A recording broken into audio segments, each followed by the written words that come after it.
All right. Hello. Welcome to today's Skill Up session. My name is Emily Springer. I'm a learning specialist at NU. And we're absolutely thrilled to be able to partner with our colleagues in the IRB office. Tonight's presentation, Dr. Chad Becker will be leading. We also have Dr. Kelly Tribble here and Dr. Brianne Mongen.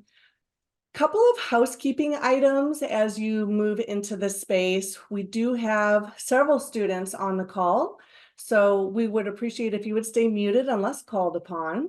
We absolutely want you to have conversation in the chat, ask questions in the Q&A, and our representatives from the IRB office will be addressing those as we move through our presentation.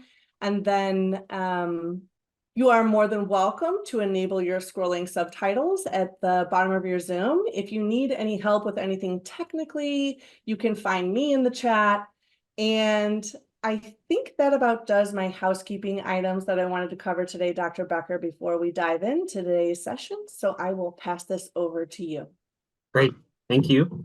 And welcome everyone to our webinar, the NU Institutional Review Board, or what we call the IRB. Recruitment and Informed Consent Materials and Process presentation.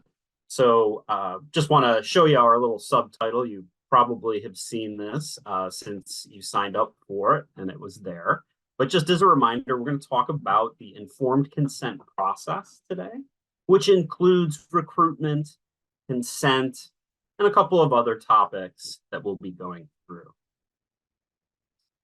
I want to introduce formally our group from the IRB. So I'm Chad Becker. I'll be on vocals today. We have Kelly Tribble on keyboard in the chat. And of course, have Emily, our percussionist, who's going to keep us on track. And we also have our special guest here today, our IRB heartbeat on bass, Dr. Mongen, who's our director. So you will see some chats from her.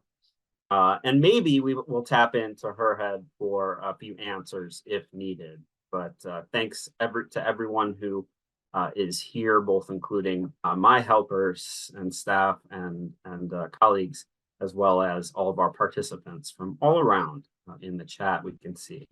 So let's get started. So where can you find some of this information? Well, Emily had mentioned that we're recording this. And we have a couple of places it can be found. So certainly on the GSSC website. And as you'll see, this PowerPoint presentation has hyperlinks in it. I'm hovering over one now. You should be able to see the HTTP address that it'll get you to. But look for those throughout. And you can download this PowerPoint from our IRB webinars webpage. You'll also find the recording there and on our YouTube channel. Give us a few days and we'll have all that information available in perpetuity in those places. We're going to have a question and answer, so submit your questions during the webinar, use chat, use Q&A, and we will call those throughout. We will answer them, and we might stop and talk about a few of them, but you'll definitely receive answers to all the questions, I believe both through email as well as our post to our website. So you can always come back and revisit this conversation along with all the good questions that our whole community that's here today has asked. Just briefly, I'd like to introduce what we do at the IRB. If you've been to one of our webinars before, you've seen these few slides, but it's always a good little intro and reminder for us to jump into. The IRB is a committee that's designated by the federal government to protect the rights and welfare of human subjects. And that federal government kind of initiative comes from 45 CFR 46, which you can link to here and read for your enjoyment, or so we call the common rule. It is pretty technical, but it's also very interesting. And we're not the committee that helps with guiding your research necessarily, programmatic things for students, academic issues for all researchers, nor methodological aspects, unless those components themselves present risk. So sometimes people want to collect data in a way that would present risk. to their participants, not just what they might be asking them, but how they're actually going about doing it. So in those situations, we'll certainly provide guidance, but generally we stick to protecting human subjects, and of course, the researcher's responsibility is to make sure you're doing good research, right? And those are different components of it. Just some key information about our NU IRB. We have resources and services that are open to the entire NU community.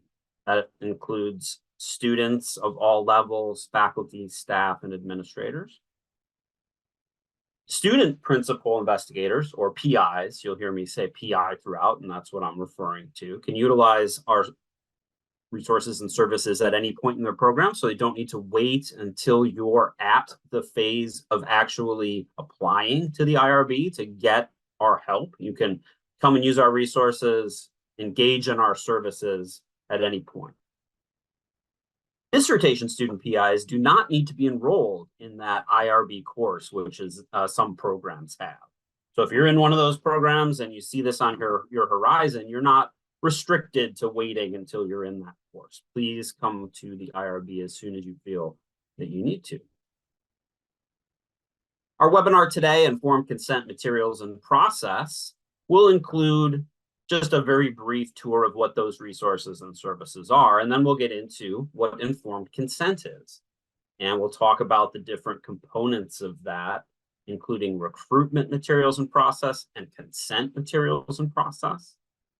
Also discussing some of our subtopics of research with minors and research in normal educational settings. These are less common than our adult human subjects research, but we do have quite a bit that comes through, and it's worth noting here in a presentation like this. So we'll talk about those, and as time allows, we'll have question and answer at the end. Really briefly, you can see there's a lot of information on this slide, and I'm not going to go through it all or click on all the different links that I have embedded within this slide, but our website is a wealth of information, and these represent different pages on our website. You can see that they're linked on the right-hand side with the underlined hyperlink, including how to get started with us, how to learn certain components that you'll want to know before you get started on your research so that you understand what's required. So some requirements, some special guidance. We have help information for how to create your supplemental materials, your IRB documents that you'll need to produce, and we'll discuss some specific ones today that relate to recruitment and consent. We have our templates, we have links to services. So please make sure to pay attention here for the next few minutes to hear what our services are. And then we have help materials where you'll find stuff like what we're doing here today, our YouTube channel, and newsletters, which you may have seen already. But if not, please visit our website for our bi-monthly newsletters that have kind of up-and-coming events, including webinars advertised, as well as a nice, easy place to access some important information. Onto our services, very similar page. Lots of links. Please explore these on your own. We have group writing sessions, which are small group sessions that you can attend and learn more about the topics that we're going to touch on today. You can see that we have group writing sessions for eligibility, recruitment, and consent, and you can actually submit materials that you have created to those sessions and have one of our staff members give oral and written feedback in that session about your specific material. So we keep the numbers down so that we have time to do that. And it's really helpful for people. You don't have to submit something, so you can always come and then come a second time and submit, come a third time and submit again. We want these to be resources that people can use as needed. We also have a group session about the application, which is nice because it's a little confusing to apply to an IRB. So we have a presentation where you can learn how to do that. So please consider these different services. If you need to speak one-on-one with someone after you kind of worked your way through these services, we have that option as well in an office hour setting, which you can sign up for. Regularly occurring and self-scheduled. So that's key, that you can schedule whenever you want, granted that they're offered. and we offer them regularly. So you should be able to find sessions that work for you. And of course, our webinars. So we hold these quarterly every 3 months, and you can watch our previous webinars on the sites that we've discussed already. Now we're going to get into the content of our presentation. So let's get started with that. I think that kind of intro usually doesn't lead to any questions. So I will pause a little bit to ask if anyone kind of ask to see if there are any questions that are coming through our chat that could be really useful for everyone to hear the answer to. But let's get jumping into our informed consent content. So informed consent is granted to researchers by potential participants and is the crux of ethical research. So we are charged with the protection of human subjects. So making sure those human subjects consent to what research they're about to kind of undergo is a key part of what we do. And to break that down even further so that you can kind of understand what we mean by informed consent, we have informed, which is essentially that participants receive from researchers the appropriate information about risks and benefits, as well as some other things that we'll talk a little bit about, of the research that's being proposed, so that they are informed about, well, essentially what they're getting themselves into by agreeing to be in the research. The consent part is that they do voluntarily then agree to be a participant in the research. So we want to inform potential participants, and then we need to know that they voluntarily agree to be part of the research after receiving that information. So it may seem kind of simple and straightforward, but there are a few steps to the informed consent process. Second page, little deeper definition here about informed consent. It is a process, and it's a combination of a couple of different things, most notably recruitment. So that's a phase of research. And remember, we do have services and resources to help you with recruitment that are reviewed earlier, and the consent process as well. Pretty much begins with recruitment and goes all the way through the process of research. So how you reach out to potential participants, as well as how you gain authorization from them to participate, are linked as part of this same process. It's also ongoing. So it continues throughout the study, and some of you will have studies that require maybe getting consent again for a slightly different part of your research. So each one is different. We're going to give you some general guidelines to understand consent, and then you can ask any questions that you have maybe about your specific research, especially if what you're seeing causes you to have some questions. And remember that just by going through recruiting and informing people does not necessarily mean that your potential participants will agree to be in it, right? They are free to say no at any point from the first moment to the last. And this process of recruiting and gaining consent can only begin after IRB approval. So we'll need to see your plan for recruiting and consenting your participants in your application. And then we'll make sure that those human subjects are protected before we offer approval and before you reach out initially to any potential participants to begin the informed consent process.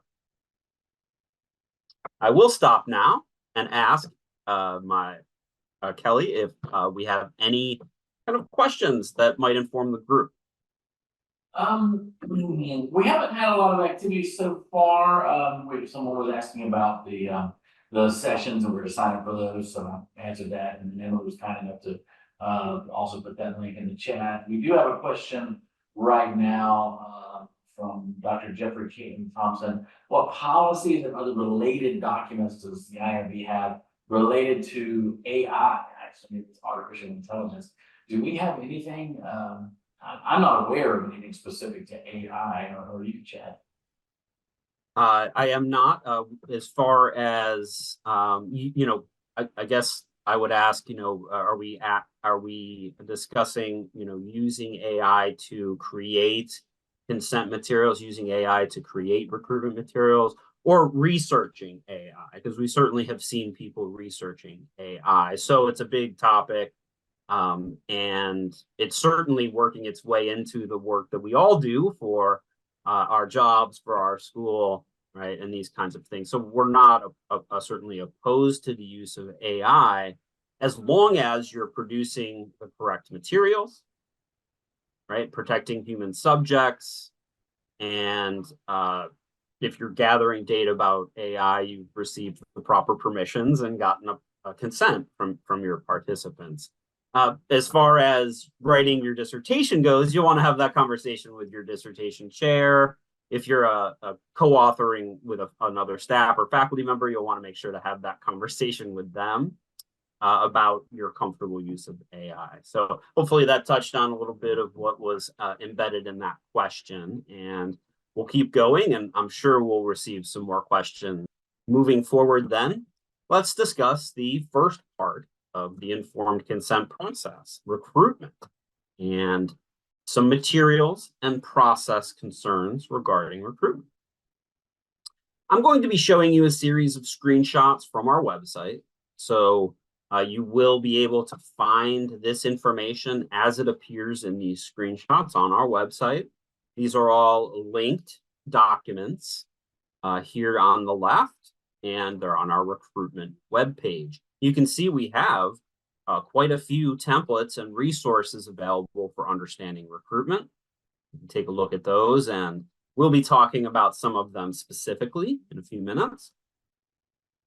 So briefly, though, those people who are researching that need recruitment materials are those who are planning on doing research with human subjects. If you're doing a data set that already exists, you're going to do an archival data study, you don't need recruitment materials, right? So it depends on the type of research you're doing. I would say a majority proportion, if not greater, of our researchers at the university do work with human subjects. So most of our applications do include recruitment materials. We have a section later on minors and on normal educational activities. So I wanted to put these here, but with the promise that we'll discuss those in a little bit more detail coming up.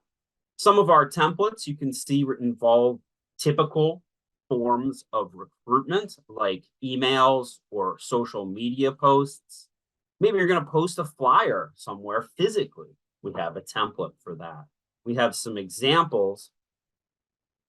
And as you'll see down here, we have some other forms of templates that correspond with our future topics in this webinar, parental and minor. Essentially, though, we're going to look at one of these types of templates just to give you a closer look at what you'll expect to see when you're utilizing them to construct your IRB documents or supplemental materials. So this is the email or letter recruitment guidelines and templates. And I've screenshotted a portion of that, so this isn't it in its entirety.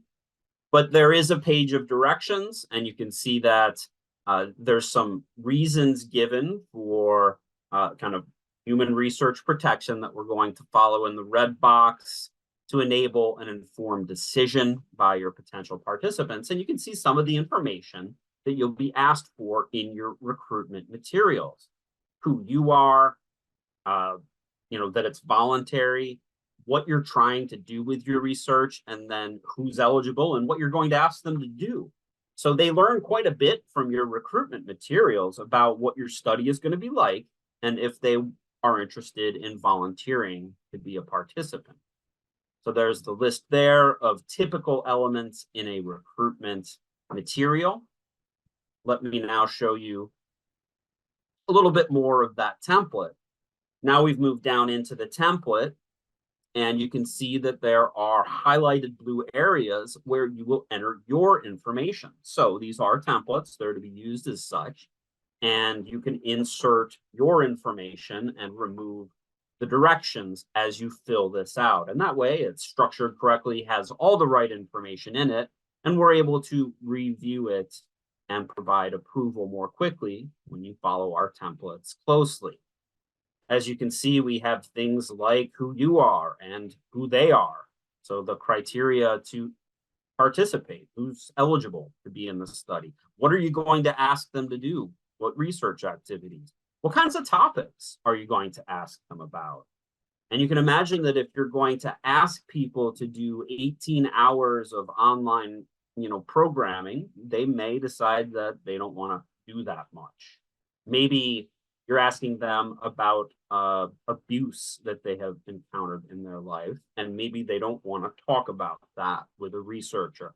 So there's a lot of information that potential participants can get from these short templated recruitment materials that begin to give them an idea of if they would like to participate in your research and volunteer to be one of your participants. Recruitment is essentially how you're reaching out to potential participants to inform them that you're conducting research. And again, we see different types of recruitment process, and we often see people combine different types together in the same research study. Maybe you're going to email and post to social media. Maybe you're going to physically post a flyer and then give a presentation physically later in that space to try to recruit people for your research. So these are all acceptable. There's maybe some others as well that aren't included here, and you can always come to our session on recruitment, come to our office hours to understand more fully if what you're proposing to do is something that we would approve, looking at it from a human research protection angle. I have one last slide about recruitment, and it's an important one because oftentimes your recruitment process, or whatever it is that you've decided that you want to do to recruit people, will require permission from somebody. And often that is the owner of the private resource, right, that you're going to use to reach out, whether that be email addresses or a moderated social media group. Perhaps it's an actual physical site. So as you can see in our green boxes, it doesn't have to be physical. This includes virtual sites as well. And you can see some of those listed here, as well as some of the physical sites. We also have special regulations for US government or military research, and especially for international research. And again, this is a screenshot from our recruitment page, our site permission page, and you can find this information on our website to link to these interesting pages to learn more about this information. So before we move on, any questions in the chat that might be useful for people about recruitment? I don't, not technically for recruitment, but I do have someone asking about archival or existing data previously collected, and they're trying to figure out what considerations beyond having a current city certificate and a data use agreement. Are there any other considerations that they need? I don't know if that's a helpful question to throw into or not. This person might just need to sign for all the sellers.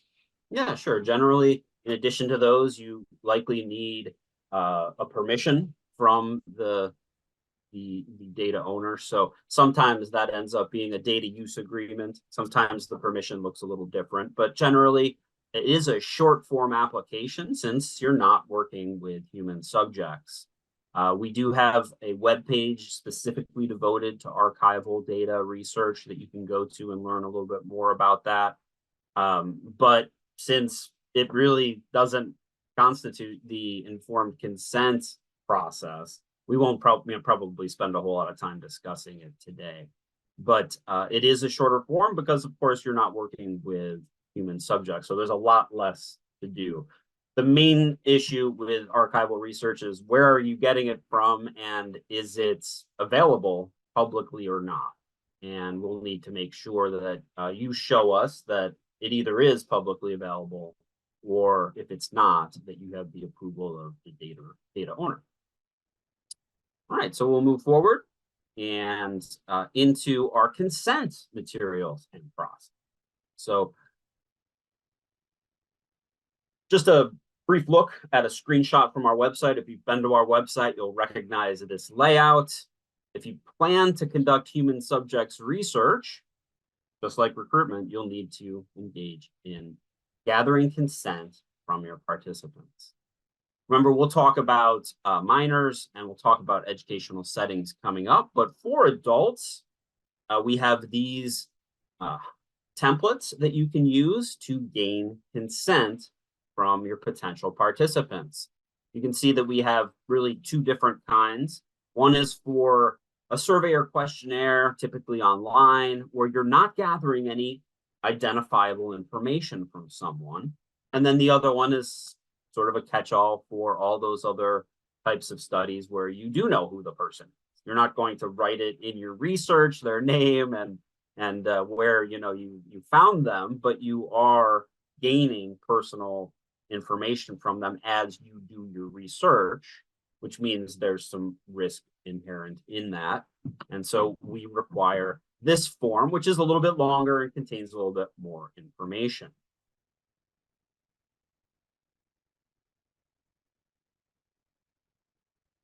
This is a snippet from that particular template, the one that most people will use.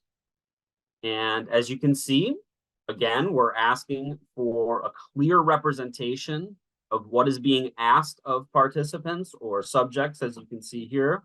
Use the term interchangeably so that we're sure that they can understand what it is that they're about to undertake. Again, like recruitment materials, you're going to provide them with the information about you, about the study, about the research activities. And then in addition to kind of what you had in your recruitment materials, you're also going to make it clear about the risks and benefits that might be inherent in this research. We have a couple more requirements, as you can see here. And a little look at the template itself, again, shows a similar look with blue highlighted areas in which you will fill in your information, and then completing the template to include all of the relevant information for someone to make an informed decision about being in your study. A little bit about the process. So we've discussed those materials, the templates, and where you can find those. For many of you, the process will look like this. You're doing an interview, a focus group, an observation. These are quite common for our researchers at NU. Your process will look mostly like this, where you get our approval, you recruit your participants, and then you provide them with a copy of the consent form. This can happen in person. This can happen through email. It really just depends on how you've structured your study. We are flexible as long as we can judge that they have been informed and that they are volunteering. So in a situation where you're getting together with people, like interviews and focus groups, then you'll actually review the form with them and get their verbal consent. We don't require recorded consent. We don't require signed consent for most studies. If you're doing something that's risky to the participants, then we may ask for the participant's signature in order to provide that consent. But most of you will be gaining verbal consent after reviewing the consent form with them. And at that point, you can begin recording in your data collection. And then you're kind of moving into that next phase of research. For those of you who are, and of course, there's our note about the consent form template that I had just shown you. For our other type of typical study that we see where people are giving an anonymous survey or questionnaire online, again, you're not really getting together with people. You don't maybe even know who they are because you're not collecting that personally identifiable information. You would, of course, need our approval. And see, there's a few less steps here. You're going to recruit, and then they get to review the consent form as the first page of the instrument. So if in your recruitment you're saying something like, I'd love for people who qualify to fill out this survey, and they click the link to your survey, they're going to see as your first page that consent form. And if they agree and move on beyond that first page and give data, then they have consented. So these are quite streamlined and can be good for students, especially who are under time constraints. But we accept all manner of different kinds of research and are able to help you understand this informed consent process. As long as you're following typical, methodological and design requirements, we should have no problem fitting your study into our process either. We have that template for this one. It's a little bit shorter because you're not gaining as much information from them to make it risky for them, in the same way that if you're meeting somebody for an interview, even over Zoom, but much less in, say, a coffee shop or something like that. Right. So before we move on to research with minors, I'll pause for a second and give Kelly a chance to let me know if there's any good questions. I have this an interesting one that was thrown out here. One of this person's students wants to analyze archival data, that's state school testing data, and wanted to know if they were correct in assuming that the school board authorization would be needed for statewide testing data. Do we think that's a reasonable assumption? It's a good question. If it's statewide data and it's not publicly accessible, then yeah, it would probably be the State Department of Education. So each kind of state has its own. I don't think what I typically understand as a school board is more of a local and district-wide body that would not have the authority to provide statewide information. And in those scenarios, it might typically be a superintendent's office if it's just for data that relates to a specific school or district. So maybe I'm misunderstanding the question. Feel free to follow up and we can continue to answer that question if that didn't take care of it. Thank you. Sounds like that's it. All right, great. Chad? All right, so yes. We did have an earlier question about do we have to use your informed consent forms, or is there some wiggle room there that we can either develop our own or use something different? Yeah, so it does depend a little bit on how you're going about seeking approval. If you're coming through us and we're the only IRB that you're going to be working with, then yes, you'll be required to use our template. If perhaps you are also working through another IRB, because say maybe you are a teacher, professor, you're working with a campus or another institution of some kind that has its own IRB, and in order to get the approval to do your type of research, you need their approval as well as ours. We offer a streamlined process where you can get that IRB approval from your other institution. And here's a big word for you, granted that they're federally wide assured.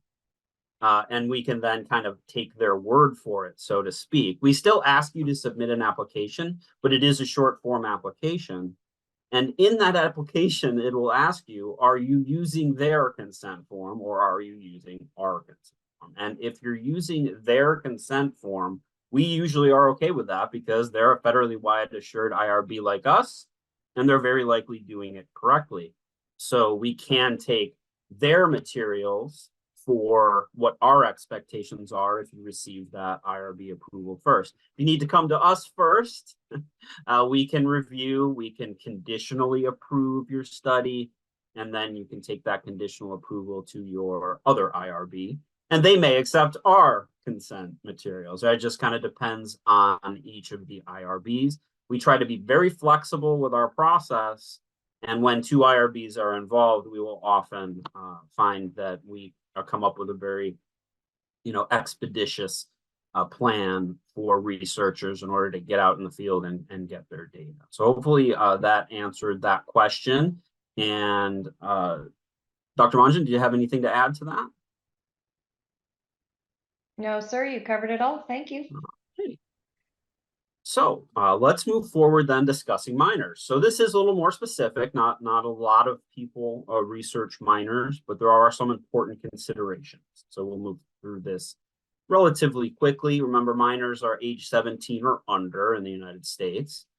And any study that involves minors will be considered a greater than minimal risk study and require a full board review. And that can take weeks. So what might take a week or two, if you have, depending on how many revisions you might have for an initial application, could end up taking a month or two or longer if it's a full board review. It's not a, not saying this to discourage you, just to prepare you for what might be coming. A lot of education research is done this way and other forms. So we know it's an important type of research, but we just need to make sure we're protecting human subjects. So when minors are involved, it gets more complicated. You can see here what was intimated by an earlier question. Some of the typical requirements for researchers are city certification and these other elements pertaining to recruitment. And then you can see that we need to get permission from the parents or legal guardians of the minors before we can move any further in the process.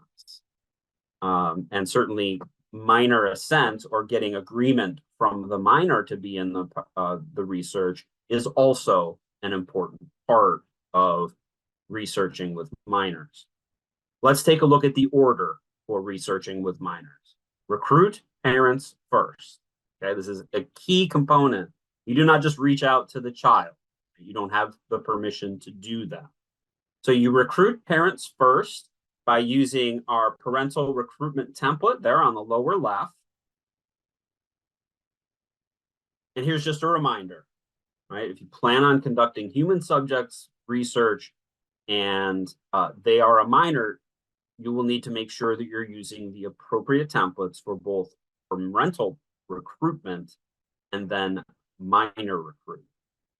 And we'll talk about that everyday educational setting in just a second. So let's look at the second step in researching with minors.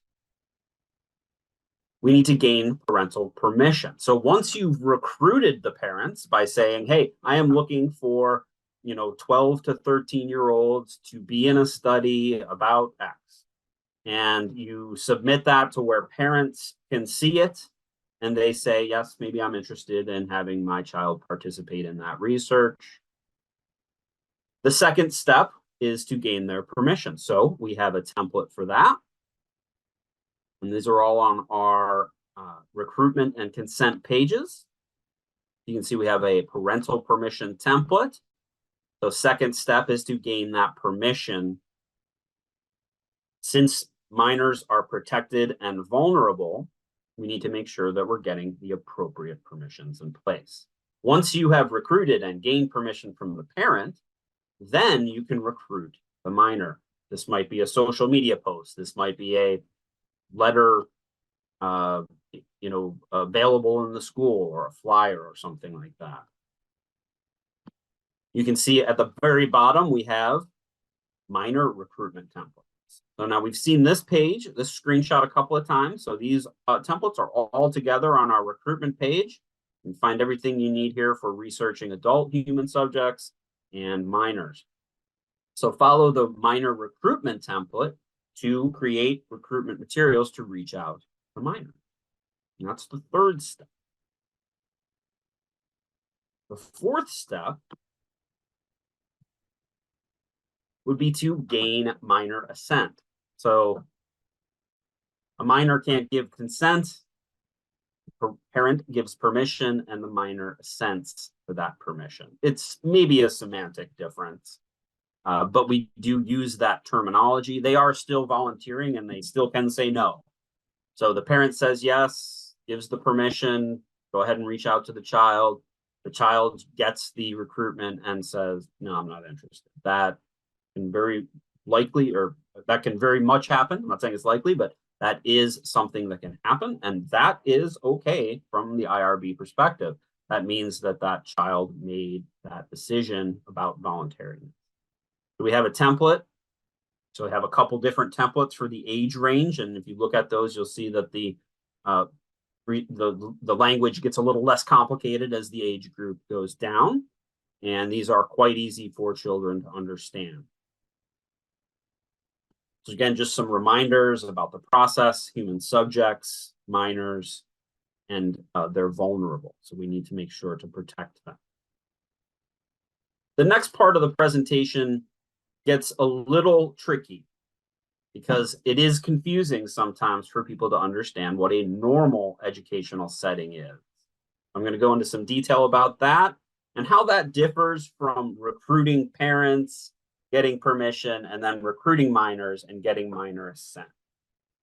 That's a little tricky, right? 4 steps. So sometimes we wonder, can you do a normal educational setting, if possible, with that same population? So we'll talk about that here in a second. I'll pause for just a moment, have some coffee, and ask if there's any questions. Chad, I have something that came up. I had somebody ask if for research with minors, do we need both parents' permission? And Chad, I'm happy to let you take it, or I can take it. Yeah, if you want to jump on that, would be great. Sure. So it is a pretty rare scenario that we would require both parents' signatures in research, and that would be research that was considered greater than minimal risk, and that went to the full board committee for review, and in addition had perhaps some medical undertones with the research, or things that were quite a bit riskier than normal everyday life. For things like research with minors in educational settings, or research, getting access to children and asking them whether they like cats and dogs, we don't require 2 parent signatures. It's just a 1 parent signature will suffice. Great. Well, thank you so much for that information. And if you do have any follow-up questions, please note them in the Q&A or chat, and we'll continue that conversation. There was a good one, Chad, just came in the chat. If we're doing a self-study on our perception, they're basically looking at the perception of effects of a certain teaching modality in a high school classroom. Do they need IRB permission for normal education methods? Yeah, so this is a great segue into our next topic. So it sounds to me the question asker may have a study that fits into this scenario of normal educational settings. So if you are conducting human subjects with minors and your research encompasses normal education activities in everyday educational settings, you might be eligible to apply to us using this type of application and materials. Now, what do we mean by normal education activities in everyday education settings? Well, everyday education settings might come more clearly to folks. Schools, we have expanded beyond your typical K through 12 environment to determine that that is an everyday educational setting. Sometimes, church or other institutions that are, kind of have a typical process and platform that is consistent, that people are learning in. We've even had some after-school sports coaching studies where we have seen it determined that that is an everyday educational setting. Typically, though, it's kind of a K through 12 or even a K through 16 or higher educational setting in which people are doing typical types of activities for your research. And so normal educational activity, then, we'll go back to that definition. That's something like teaching a lesson, showing a curriculum, giving a pre-test, having an intervention, giving a post-test in certain situations, if it's something that is similar to the way that people pedagogically give pre and post tests after teaching something. So we have, many types of normal educational activities that people engage in that could be considered, right, beneficial to the participants and not that different from what they'd be doing anyways.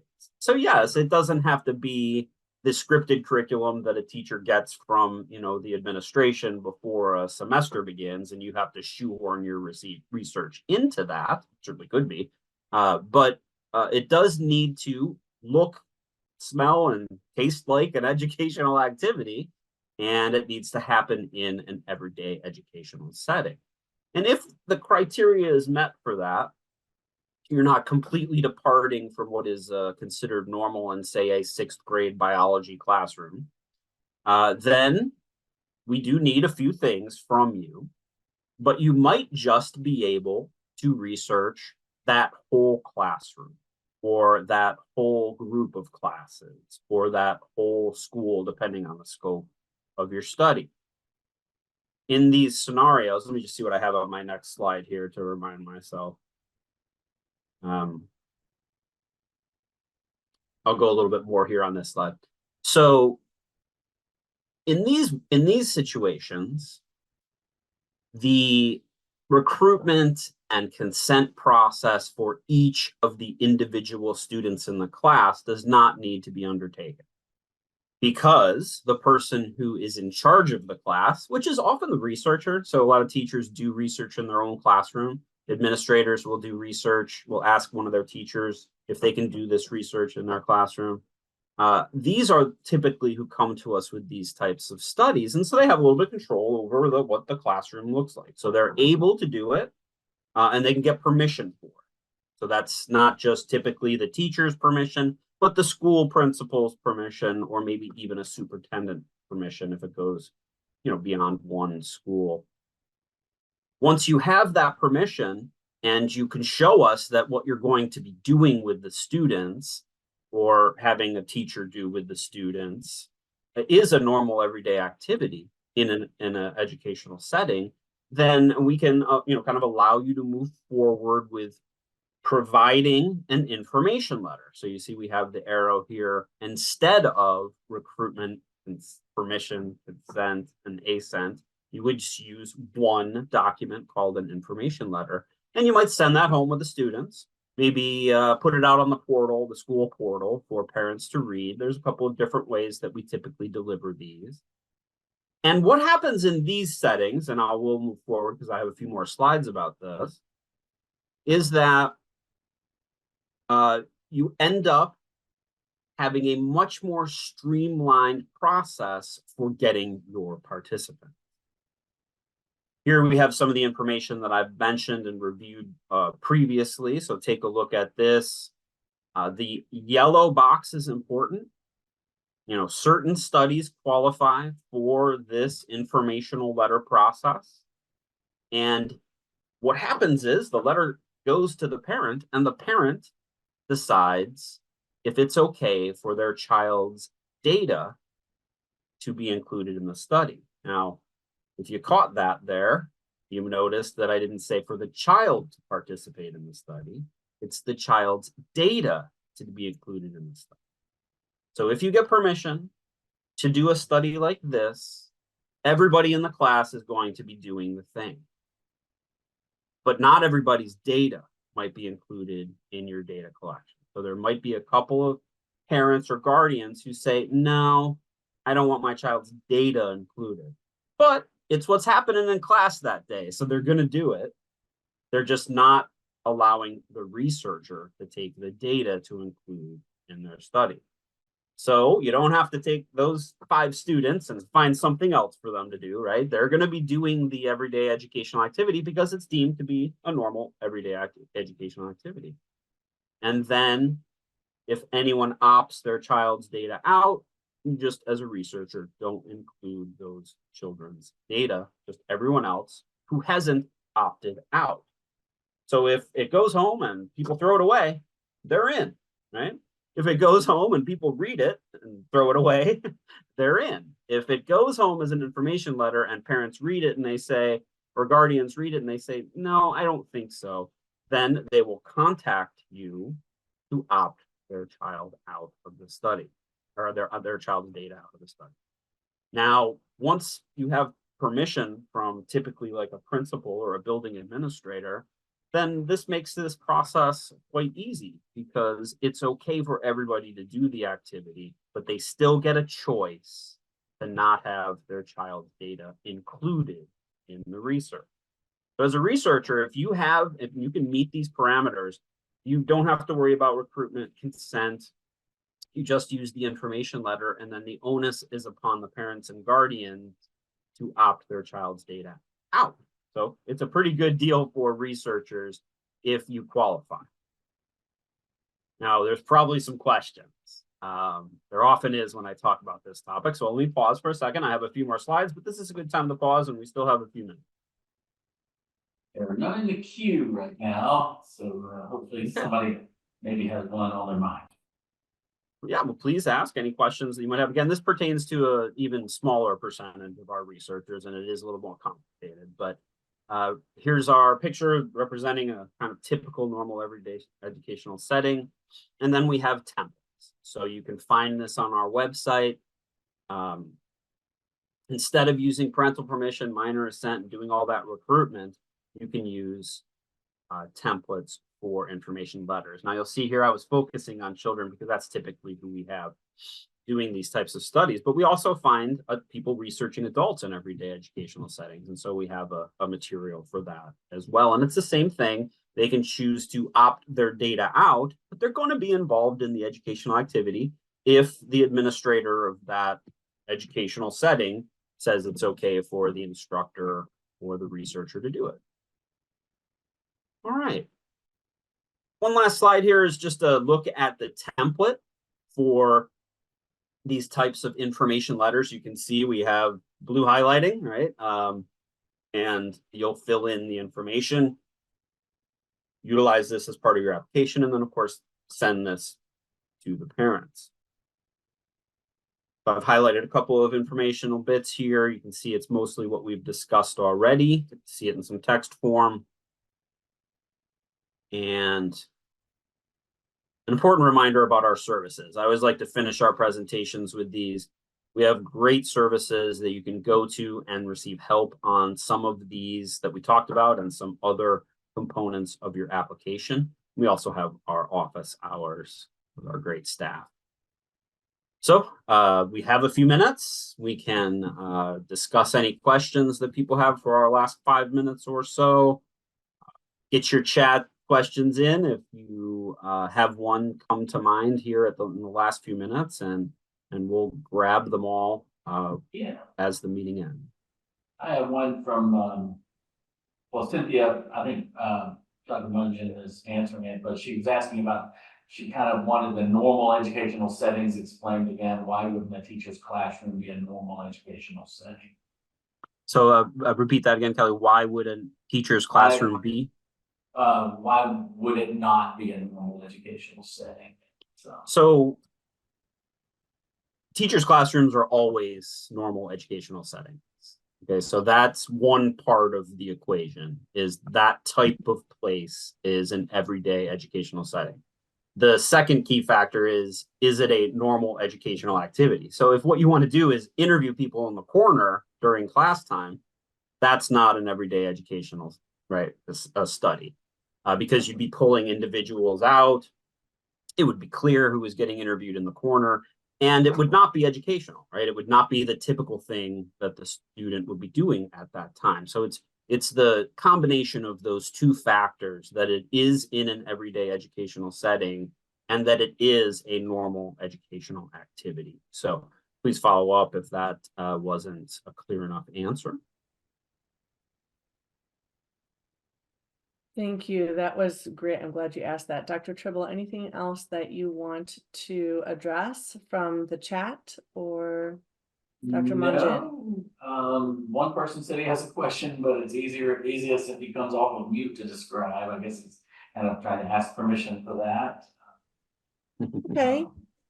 I think if it's going to be a question specific to your research, I think in the interest of time, I'm going to recommend that you follow up with me, and then we can do email to address that question that you may have, just because I think it's fair for others. I'm sure they all have questions too, which points me to, please go to the IRB resource page. And there are some really great services that Dr. Becker had mentioned. I'm just going to pop this in the chat again, because we just have a couple more minutes left. But if you have not gone to the Resource Center, please go check that out. And there are office hours where you can get questions answered, anything else that you want to dive into about those services, because it seems like there were a few students in here who had some questions that are specific to their research. So what's the best place for them to go to get some of those answers?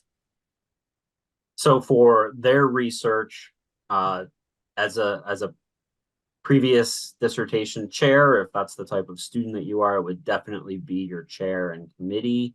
If you're an undergraduate, a master's student, it would be your course instructor regarding, kind of the components of research that are more academic, more related to your, literature review, or what your methodology or research design might be.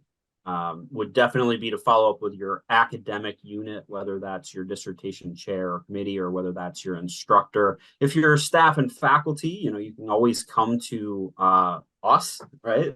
We can talk in office hours and kind of skirt some of those issues. If and we can kind of help in some ways with that. As I said, normally it's about how we can protect human subjects, right? So we try to stay away from giving methodological academic advice about anything. You can see here on our website that we pretty much stick to our our yard, right? We try not to go outside of it, but we do have a plethora of resources at the university, including the Academic Success Center, and the Graduate Learning Center? Close. Graduate Studies Support Center. Yes. Graduate Studies Support Center. Sorry. The okay. GSSC, the ASC is the Academic Support Center. And if you take a look down at the bottom of any page on the IRB website, you will see this. And if you go to any of these pages, you will also see this. So we have our Academic Success Center. Our library even offers workshops and webinars for how to do research for typically kinds of literature reviews. We have our Graduate Studies Support Center that we're kind of working out of today. We have us, of course, and then a couple of other important offices across campus. But here are your places to start for information about how to do research. And then when you're looking for information about how to complete your application, how to fit that research into the federal regulations, then come to our IRB website, utilize our services, and possibly even our office hours, as well as our great resources here. So thank you for the opportunity to share that with everybody, and thanks everyone for coming. Absolutely. And Dr. Becker, thank you so much for coming and presenting the Skill Up series. Keep in mind, our Skill Up series is a series that is tips, tools, strategies for academic success. So this is just one piece of the pie for student academic success. Obviously, it's a large one, the IRB process. But if you have suggestions for future skill ups or tips or tools or strategies that will help you become more successful as a student, don't hesitate to fill out our survey that you'll receive at the end of this session. I want to thank Dr. Mongen and Dr. Tribble. Honestly, with close to 100 people on the call, I could not do this without your expertise and your knowledge. So thank you so much for being here. And to all of our attendees, I hope you have a great rest of your night. And until the next time, everyone take care. Bye-bye.